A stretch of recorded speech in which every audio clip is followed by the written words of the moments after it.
Un train dans la nuit, un film de 1934 de René Herville, d'après la pièce de théâtre anglaise d'Arnold Ridley, avec dans la distribution Dolly Davis, Alice Tissot, Georgius Rivercadet, Charles Deschamps. Le sujet: des voyageurs ayant raté leur correspondance sont obligés de passer la nuit dans la salle d'attente d'une petite gare de la campagne anglaise.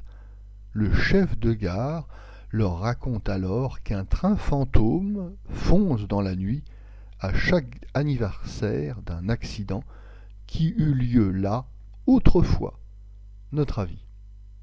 Rares sont les films français qui cherchent à effrayer le spectateur. Alors ce n'est pas le cas en Allemagne ou à Hollywood. En Allemagne, on a même une école de mise en scène, l'école expressionniste, qui arrive à créer par des trucs de mise en scène des ambiances angoissantes qui conviennent tout à fait à ce genre cinématographique. Quant à Hollywood, eh bien, Hollywood est connu pour ses productions à grand spectacle qui font peur. Alors, dans ce film français Un train dans la nuit, rien de positivement terrifiant, il n'y a pas de scène violente ou sanguinolente, non. Le réalisateur René Herville va essayer de créer une ambiance de mystère et d'angoisse.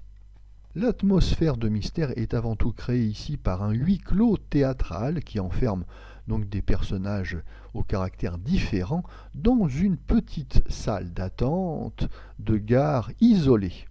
Ce film est très proprement réalisé par René Herville, qui est un vétéran du cinéma muet, et les décors sont très soignés et arrivent à donner une petite touche british très bienvenue, mais c'est plutôt une certaine naïveté, une certaine maladresse dans la mise en scène et une faiblesse du scénario qui peuvent décevoir le spectateur. Oui, le dénouement de l'intrigue est faible et c'est bien regrettable car le point de départ de l'histoire méritait mieux. Cette histoire de voyageurs bloqués dans une petite gare de campagne était pour le moins intéressante.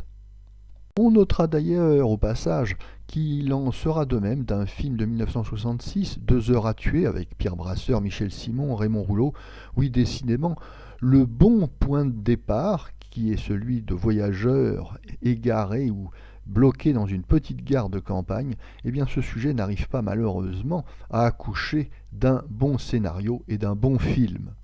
Heureusement, s'agissant de Un train dans la nuit, ce film nous offre un lot de consolation avec la participation dans le premier rôle de l'acteur Georgius, qui était une personnalité très en vue dans l'entre-deux-guerres. Georgius, à la fois chanteur, chansonnier, comédien et écrivain.